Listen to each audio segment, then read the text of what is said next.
días, estimados estudiantes. Vamos a dar inicio a la continuidad del el tercer ciclo de la clase de la asignatura Filosofía del Derecho. Para dar inicio, vamos a conversar sobre los filósofos que han marcado huella en este contexto. Le vamos a dar inicio.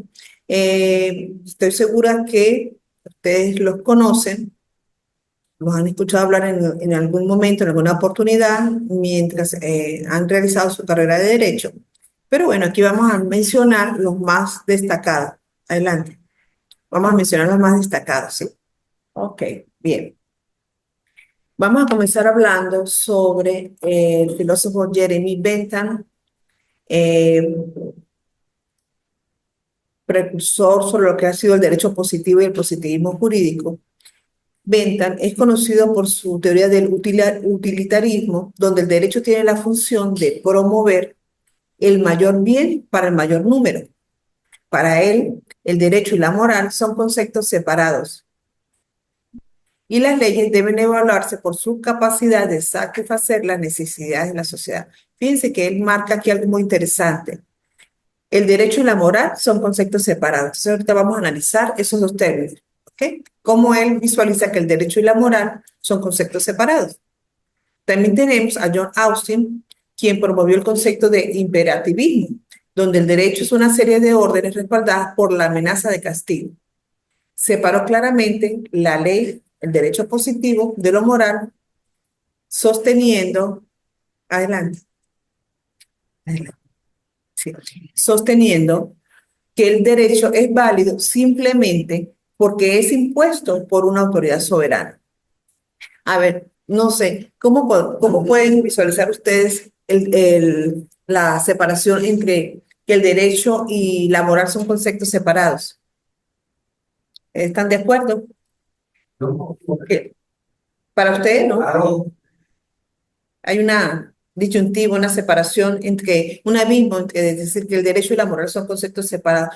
Para este filósofo, en esta época, él lo veía así de esa manera. Entonces, deben ir de la mano. Para él decía que las leyes deben evaluarse por su capacidad de satisfacer las necesidades de la sociedad. Imagínense, para satisfacer las necesidades de la sociedad.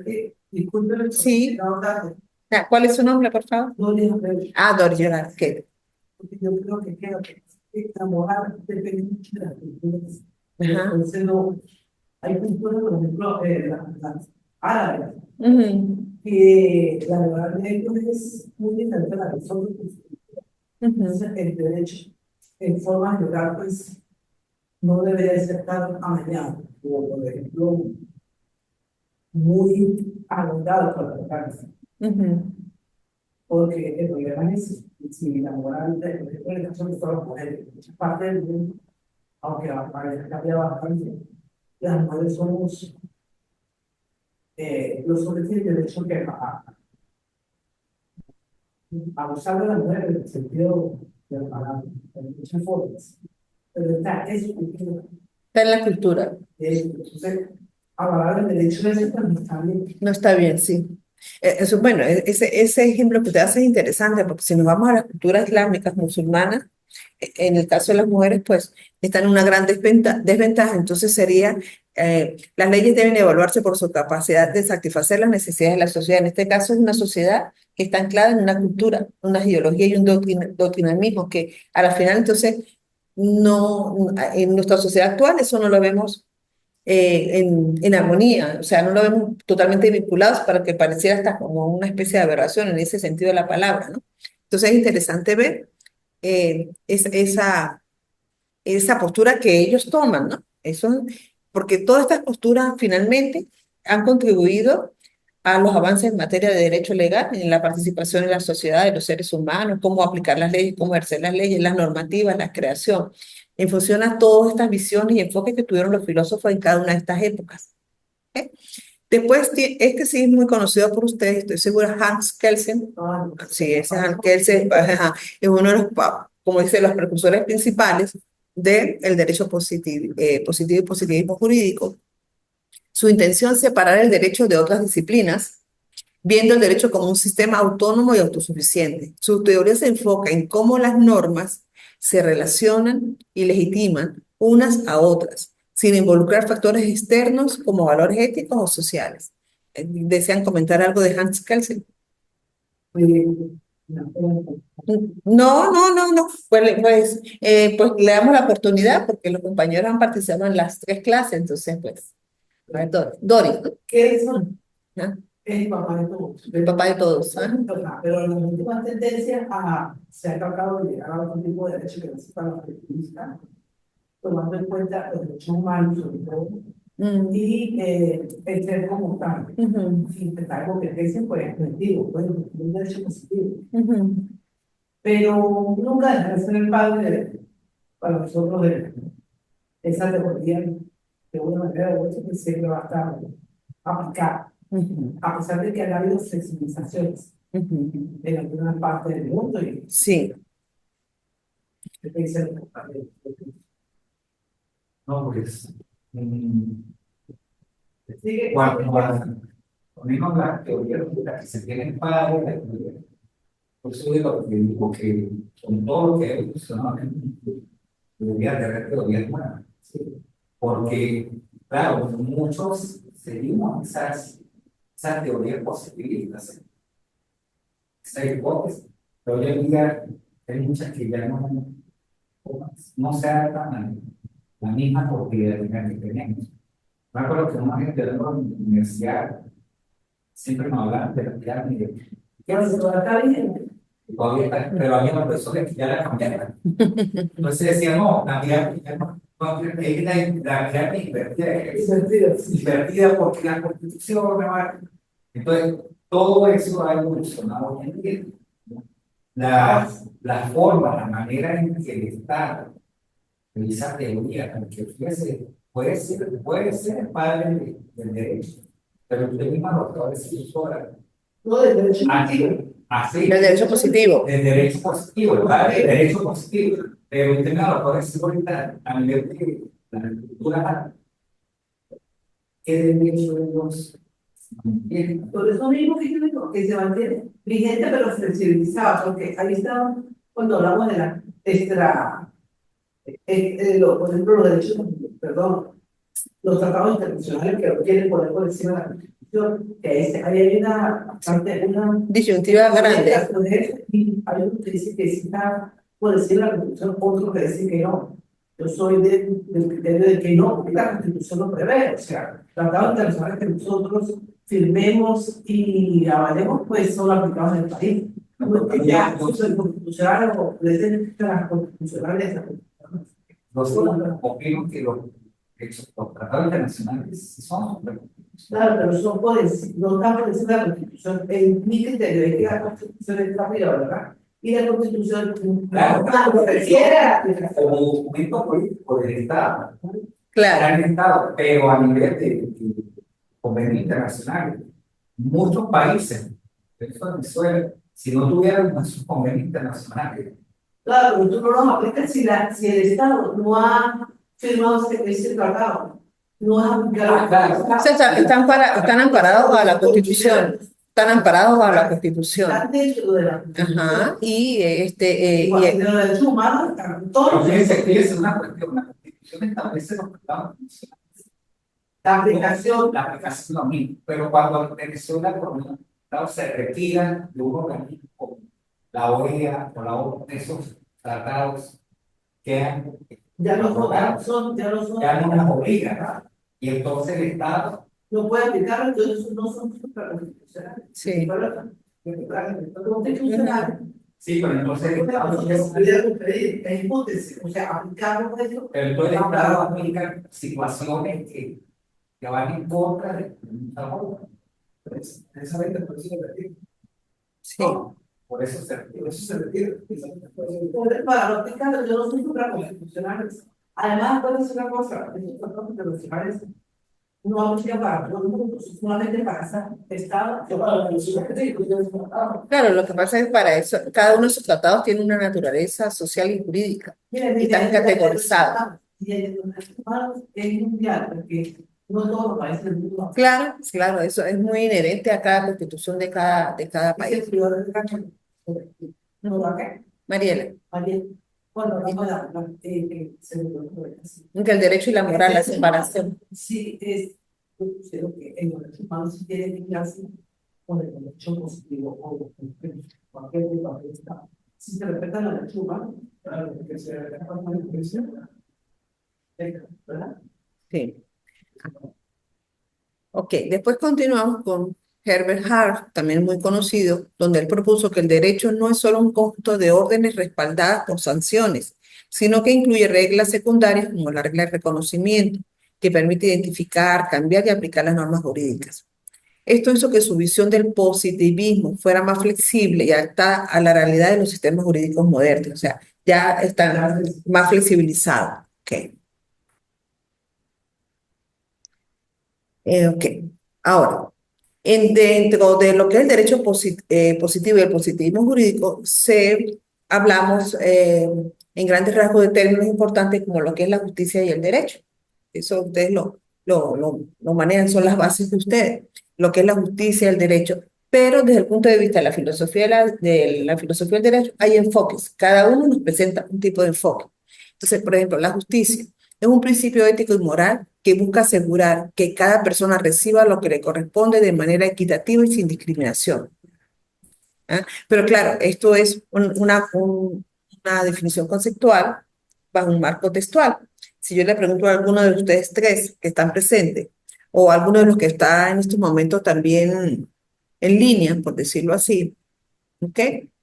¿Cómo definirían qué es la justicia? Yo me voy prácticamente a los orígenes del derecho humano como si darle a cada quien lo que le corresponde, pero le agregaría respetando los derechos de los demás. Ajá. ¿Ok? Joaquín. Porque no puedo pasar por cero. Sí, está muy relacionado. Está bueno, Ajá. sí, no derecho de la persona, pero que sea lo que le corresponda por todo lo que se lleva a que esa persona, por ejemplo, en caso de una pena, desea asignar una pena. ¿Por qué? Porque todo lo que tenemos conlleva que sí, solamente se merece esa pena. Buenos días, adelante. Sí, exacto. Yo pienso que ser justo en materia, porque la justicia se puede ejecutar o aplicar en en diferentes dimensiones de la vida del ser humano, pero en el área de ustedes ser justo, aplicar un dictamen, ser justo ante un caso, una penalidad, pues de verdad es de muchísima responsabilidad. Y la persona que esté bajo esa categoría, ese cargo, debe ser una persona de mucho conocimiento y de mucha experiencia, pero que a su vez tiene que tener esas cualidades de la justicia, de la objetividad, de la subjetividad, de cómo manejar todos esos elementos para poder tomar una decisión inequívoca. Porque se habla de Es difícil, ¿ah? Ajá. la cultura y de la capacidad de las características de la justicia. En el caso que es el que aplica la justicia, se hablamos de derecho. Ok. El juez tiene que ser la verdad. Y luego tiene multa de que pertenezca a esa sociedad. Y que esté muy comprometida con la Constitución, con la aplicación de las leyes. Tiene mal ejemplo. Sí, Entonces, ¿cómo van a aplicar la justicia? Que sí. sean corruptos abiertamente, que tenga antecedentes de Sí. penales, todo, o sea, ¿qué ha pasado? ¿Qué ha pasado? Sí, ¿no? Y eso pasa Sí, en cualquier país del mundo porque Exacto. obviamente es ejecutado, buenos días, adelante, es ejecutado simplemente por seres humanos, en donde se encuentran en un medio, un entorno donde hay mucho capitalismo, mercantilismo, hay muchos intereses. Yo pienso que cada caso es un estudio particular, entonces no es fácil esta área en la que se dedican al proceso penal, ¿no? Entonces, fíjense que en función a esas dos definiciones o aportes que ustedes dieron sobre la justicia, pues en su época, en su momento, estos filósofos hicieron sus enfoques. Entonces, ellos nos hablaban de la justicia distributiva y de la justicia retributiva. Entonces, en la justicia distributiva, ajá, esto aquí está funcionando bien, sí, se enfoca en la distribución equitativa de los recursos y oportunidades en la sociedad, de manera que cada persona pueda satisfacer sus necesidades básicas. Eso es un contexto maravilloso cuando uno lo lee, ¿no? Sí. La justicia retributiva Se refiere al castigo y a la responsabilidad en el caso de cometer delitos o infracciones, donde la sanción busca restablecer el equilibrio y disuadir el comportamiento negativo. Cosa interesante de cómo manejar algo que sea distributivo. Distributiva. Sí. Sí. Se enfoca en la distribución equitativa de recursos y oportunidades en la sociedad, de manera que cada persona pueda satisfacer sus necesidades básicas. Que hablamos antes. Sí, la que hablamos antes, exacto. Ok. También nos encontramos con la justicia procedimental. ¿Ok? Esta se enfoca en la aplicación de procesos justos e imparciales, especialmente en el sistema judicial, para asegurar que todas las personas tengan las mismas oportunidades de defender sus derechos. Siempre hemos dicho que las normas, las leyes, los principios son válidos. A veces lo leemos de una forma y lo sentimos que son perfectos o casi perfectos, pero el vacío o la aplicabilidad depende del sujeto, de cómo manejar la norma, cómo aplicar el derecho, cómo ser justo, cómo ser distributivo, cómo retribuir, en este caso, una pena, entre otros, ¿no? Podríamos decir que el artículo constitucional recoge ese principio. Está muy bien. Ahora bien, cuando hablamos de Estado de Derecho, siempre hemos escuchado hablar sobre lo que es el Estado de Derecho. Entonces, es un principio fundamental en el que el poder del Estado y sus autoridades están subordinadas a un conjunto de leyes establecidas y aceptadas por todos. Podemos discutir ese concepto de acuerdo a la opinión de cada uno de ustedes. No sé si los compañeros que acaban de incorporarse tienen el derecho de palabra. Sus ideas, sus apreciaciones, es importante, o sea, es importante poder escuchar la opinión de ustedes sobre el Estado de Derecho. ¿Cómo lo conciben? ¿Cómo lo ven? Un aspecto positivo, un aspecto negativo, lo que quieran aportar. Ustedes, mi compañero, sobre el Estado de Derecho. Sí. No, nada que ver. Está importante el positivo porque, o sea, Ajá. Claro, pone que no es cierto. Nosotros los ciudadanos tenemos que estar de acuerdo con la ley.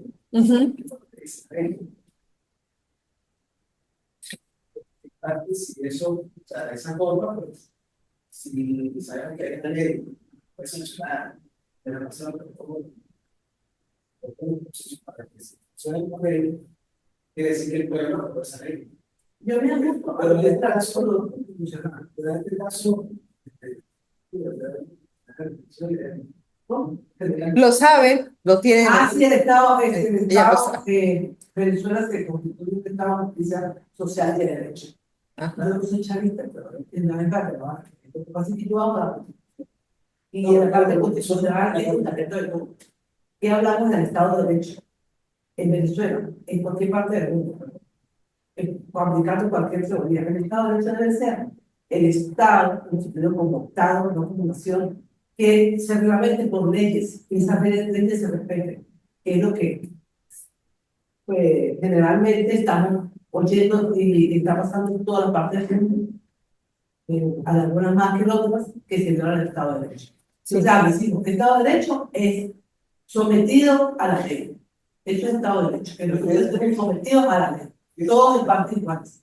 Cuando se viola la ley, Su Estado de Derecho. Sí. Entonces estamos en el adelante.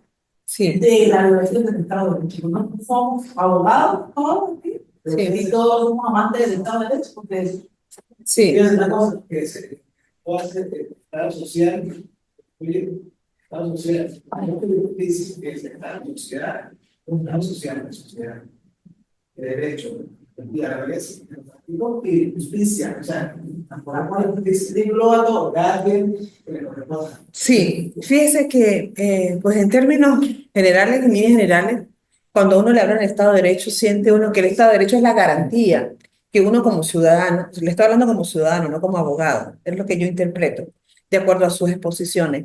El Estado de Derecho viene siendo como la garantía que nosotros los ciudadanos, en cualquier país del mundo, tenemos como privilegio de tener seguridad, tener alimentación, educación, estudio, libertad, ¿sí? Donde se pueda transitar de una manera libre, justa y equitativa y donde podamos exponer nuestros deberes y nuestros derechos. O sea, eso lo saqué de mi mente, ¿no? En función a lo que ustedes están explicando, ¿verdad? En términos generales, como ciudadano. Obviamente, hoy día, a nivel global, esto es un tema de mucho debate, porque depende también, como usted lo acabó de decir hace rato, doctora, sobre la sociedad y la cultura, y sobre los intereses económicos, sociales y políticos. Pero de eso se trata, de eso se trata en cierta forma de nosotros estar aquí, de comprender y de analizar lo que está pasando a nivel mundial, en el sentido de que eh, cada circunstancia o cada condición genera un estado para cada país. Y poder comprender y analizar exactamente el por qué y el deber ser, por qué ocurren las cosas, pues nosotros no lo sabemos. Lo que podemos ir aprendiendo y asimilando del por qué suceden las cosas y que nosotros estamos aquí como sujetos en cada uno de nuestros países, en nuestros continentes, porque de una u otra manera tenemos que sobrepasar y aprender a resolver todas esas situaciones, porque de lo contrario, pues, no tuviese, no, o sea, no hubiese un interés en la vida en estos momentos, ¿no? Y a nivel global, ese Estado de Derecho tan hermoso que ustedes hablan a nivel constitucional, está golpeado en todas partes del mundo. Por la parte del golpe, sí, pero vamos a ver en un contexto global. Aparte de la violación de los derechos humanos, la corrupción, los vicios, el abuso de poder, etcétera, etcétera, las emancipaciones que se hacen hoy día es increíble. Yo creo que cada continente hoy día está sufriendo una pena máxima en su Estado de Derecho. Y el hombre como sujeto no aprende. Nosotros no aprendemos, nos cuesta entender que tenemos que aprender a respetar la voz, el voto, la ciudadanía de cada compañero, de cada ciudadano, de cada compatriota. Pero esa es la tarea de nosotros, de tratar de poder formar nuestras futuras generaciones en función a ese enfoque de comprender las leyes, de poder normarlas y ejecutarlas como ustedes lo hacen, de una manera sin atacar y sin ofender, que es muy difícil, esta área es muy difícil, de verdad. Es interesante, es hermosa, pero es el ser humano el que está de por medio, y donde está el hombre como tal, eh, construye, pero por otra parte también destruye. Entonces, esa es la tarea, lo que yo les quiero mencionar en estos momentos, ¿ok? Entonces, de acuerdo a los enfoques filosóficos en lo que respecta a la justicia, podemos hablar sobre lo que se llama supremacía de la ley y lo que es la legalidad y la transparencia. En cuanto a la supremacía de la ley, dice, ninguna persona o institución está por encima de la ley, incluyendo el gobierno y a sus funcionarios. Legalidad y transparencia. Todas las decisiones y acciones de las autoridades deben estar basadas en leyes claras, transparentes y accesibles. Eh, Otro enfoque es sobre la protección de los derechos fundamentales. Entonces encontramos que el Estado de Derecho garantiza que los derechos humanos y las libertades básicas sean respetadas y protegidas contra abusos de poder. Separación de poderes. La separación de poderes implica una distribución de las funciones del Estado en distintos poderes, ejecutivo, legislativo y judicial, para prevenir el abuso de poder. Finalmente, la justicia y el Estado de Derecho son pilares esenciales para garantizar una sociedad ordenada, equitativa y en la que todos los ciudadanos puedan vivir con seguridad y dignidad. Que eso es lo más agradable y armonioso de las constituciones para el fin único de la garantía de vivir bajo una armonía de respeto a los derechos humanos para los ciudadanos en cualquier país. ¿Okay? Pero bueno, la discusión de estas constituciones, de esos artículos, pues bueno, de repente pienso que ustedes lo van a ver en una materia más profunda más adelante en el área específicamente de ustedes, ¿ok? Ahora bien, vamos a hablar sobre lo que es la justicia en la modernidad y en la posmodernidad. La justicia en la modernidad. Este enfoque se caracteriza por universalidad y objetividad, racionalidad y legalidad y lo que se llama la justicia social. En cuanto a la universalidad y objetividad, la justicia moderna se basa en principios universales y absolutos, como los derechos humanos y la igualdad ante la ley, que se aplican a todas las personas sin distinción. La racionalidad y la legalidad, la modernidad pone énfasis en la idea de que la justicia puede definirse y alcanzarse a través de la razón y de sistemas legales estructurados. Las leyes y normas se consideran medios para lograr la justicia de manera imparcial y objetiva, y eso es Correcto. O sea, las leyes y las normas se consideran, son los únicos vehículos que ustedes tienen para ejercer el derecho como tal, como profesión, para lograr una justicia de manera imparcial y objetiva. Muchas veces dicen que las normas, las leyes y los principios no fallan, falla es el hombre, porque es el que tiene que ejecutar, el que tiene que tener la conciencia, la experiencia, la astucia, o sea, todo lo que les compete en el área a ustedes como derecho y como jueces o como fiscales en el área que se desenvuelvan para poder hacer una justicia digna y justa.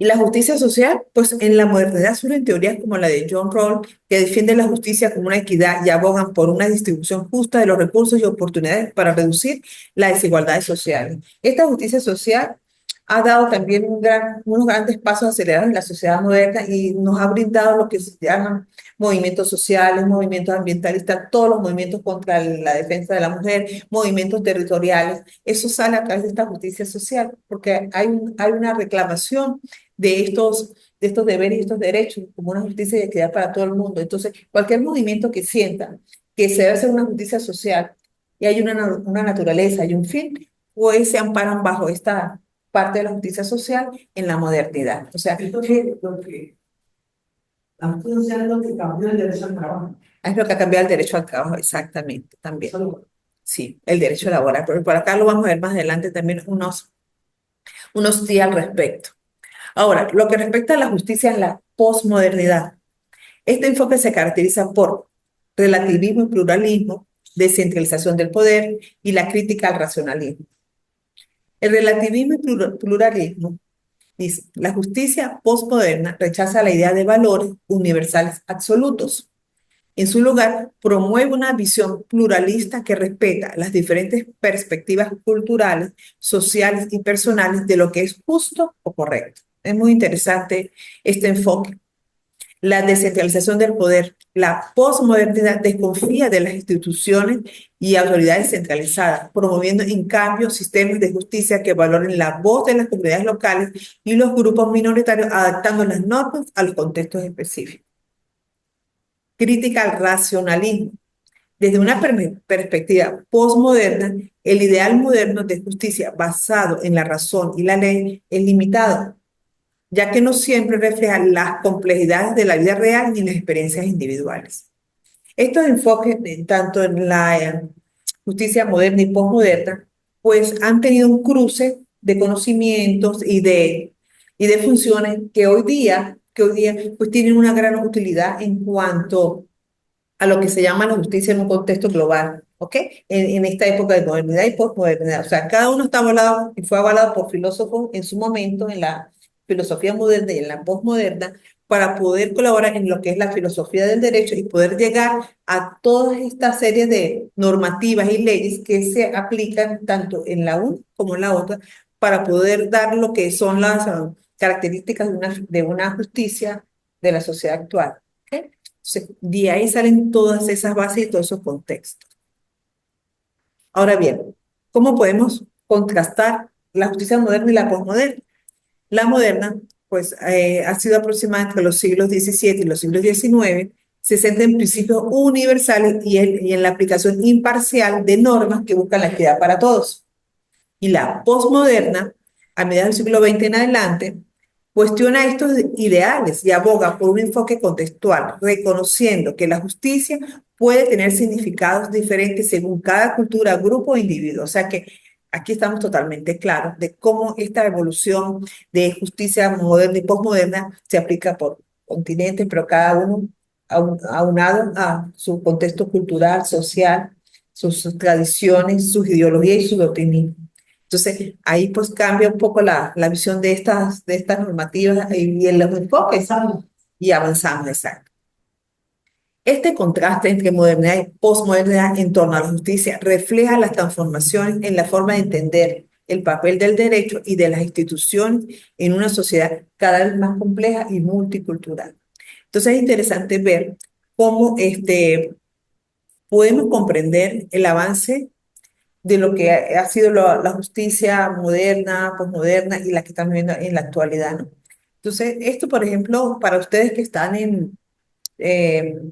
están haciendo esta maestría, los que están por primera vez, y yo creo que aquí hay más de uno que ya tiene maestrías y lo que quieren es como actualizarse, ¿no? Yo selecciono por la No, no, no, no, no, no, no, porque yo sé que en el grupo sí, en el grupo, de acuerdo a la información que hay, sí hay varios con especializaciones, maestrías sí, posgrados en forma general. Entonces, hay líneas de investigación muy interesantes. Al que le guste el área del Estado de Derecho y la justicia, pues hay muchas líneas de investigación donde pueden hacer un trabajo maravilloso en cuanto a su tesis de maestría. O sea, toda esta área de la filosofía del derecho, en algún momento, cuando estén haciendo su tesis, la van a necesitar ya sea para fundamentos teóricos, bases teóricas o antecedentes, dependiendo de la línea que ustedes se alineen o la que ustedes seleccionen para trabajar.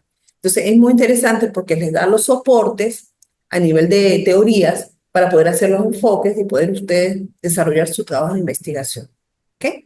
Tal vez en este momento va a ser, es como una asignatura puntual, pero ustedes se van a dar cuenta que a medida que van avanzando, les va a servir, les va a ser una herramienta de gran apoyo para que ustedes puedan tenerla como una parte de base para poder explicar el porqué, de dónde salieron las cosas, su origen, de lo que ustedes quieren realizar, ¿ok? En materia de investigación.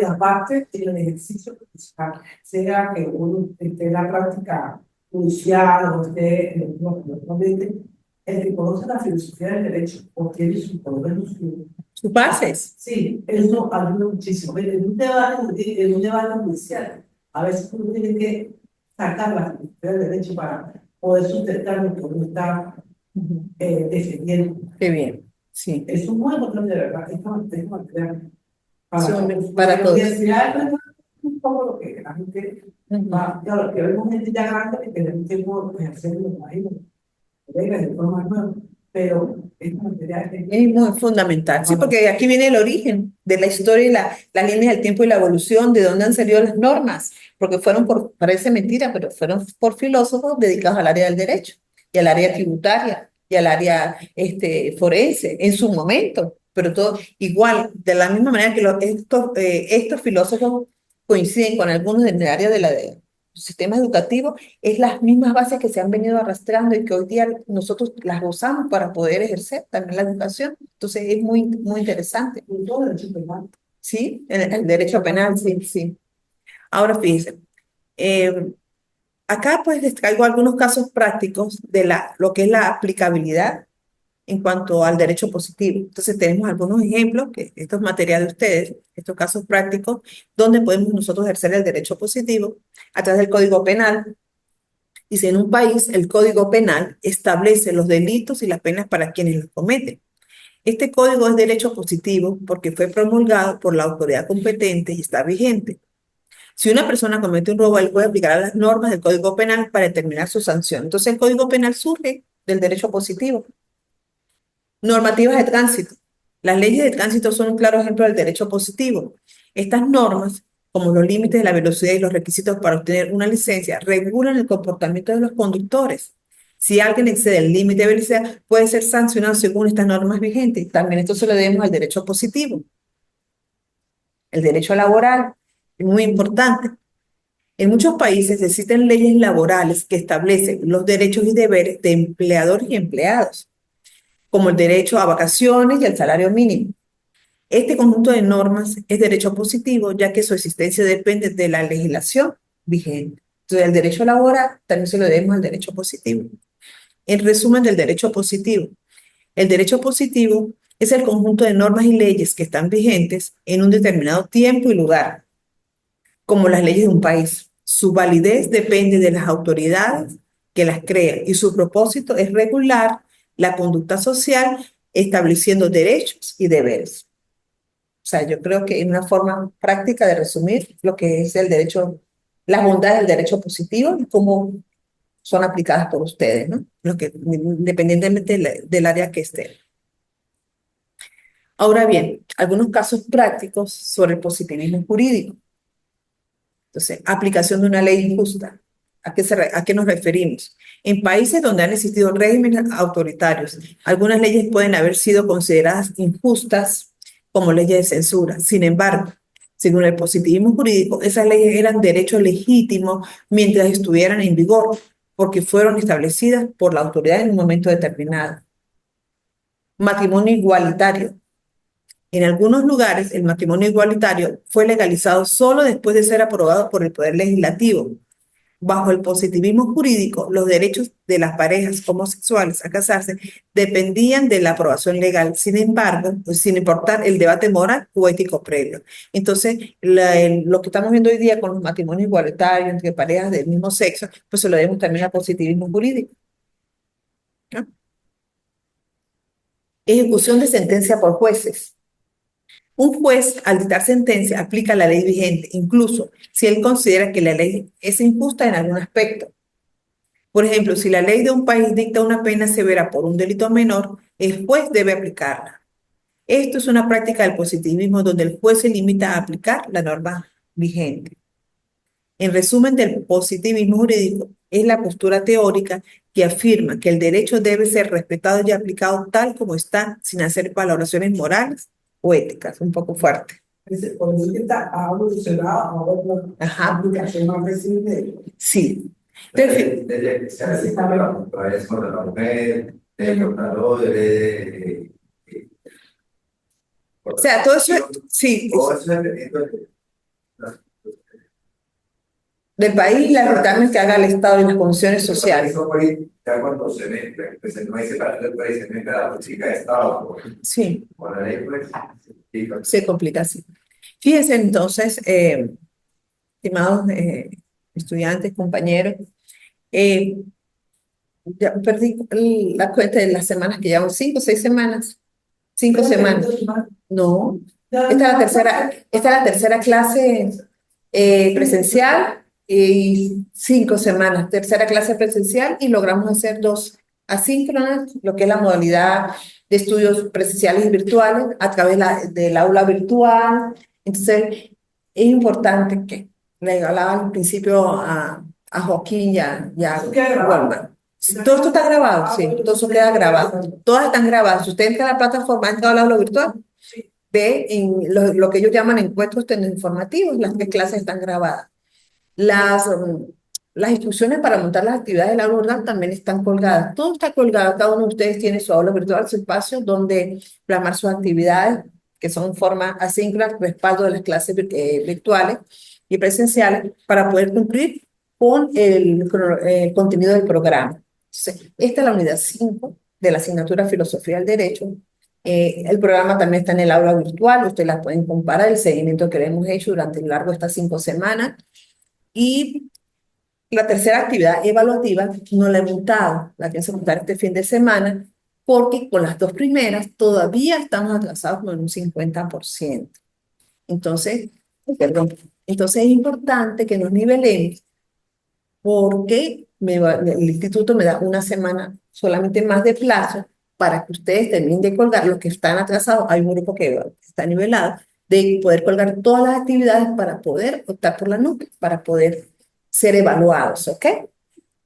Pero para culminar, porque ustedes tienen otra materia ahorita, eh, les les traigo 3 referencias bibliográficas que me parecieron importantes, ojalá las puedan leer y revisar sobre el derecho en la parte del naturalismo versus positivismo jurídico, ¿sí? Y sobre el positivismo y el positivismo jurídico. Esta es interesante, yo sé que ustedes la conocen, pero no la en título porque hay muchos libros, hay páginas web, hay bastantes referencias electrónicas sobre lo que es la doctrina del derecho natural y el positivismo jurídico por Hans Kelsen. Tiene relatos interesantes, inclusive en la época de los nazis, la guerra de los judíos. Es interesante ese artículo, ojalá lo puedan leer. Si alguno se inclina por esta línea para hacer su trabajo de investigación, pues van a encontrar material maravilloso para poder leer en sus tiempos libres. Ustedes les permanece su aula virtual, o sea, siempre van a tener su material ahí disponible para ustedes, para que los puedan ejecutar. Entonces vamos a repasar en estos momentos. Tenemos la actividad 1, pero preguntas y respuestas, ¿sí? Que ahí tomamos en cuenta la unidad 1 y 2. La segunda actividad evaluada fue el ensayo sobre las teorías hegelianas. Ahí evaluamos la unidad 3 y 4. Y la tercera actividad se va a referir a lo que es como una línea del tiempo en función a un cuadro de filósofos, pero relacionados con la parte, se lo voy a enfocar en la parte del derecho administrativo y el derecho procesal penal, porque aquí hay dos grupos, porque aquí tenemos dos grupos. Las dos primeras clases las manejamos separadas. Derecho, vinieron ¿ustedes son administrativos? No, los del grupo administrativo no vinieron, no, entonces hicimos como, hacíamos eh, dos discursos, ¿sí? Entre el administrativo y el procesal penal. Entonces, la tercera actividad igual va a ser separada, la misma actividad, pero le voy a dar el enfoque procesal penal y la parte del derecho administrativo para que ustedes vean las diferencias y lo interesante que es y recuerden de cómo ha sido la historia de la filosofía del derecho y su aplicabilidad en la carrera de ustedes, en que cada uno ejerce diferentemente del campo donde se encuentra. ¿Ok?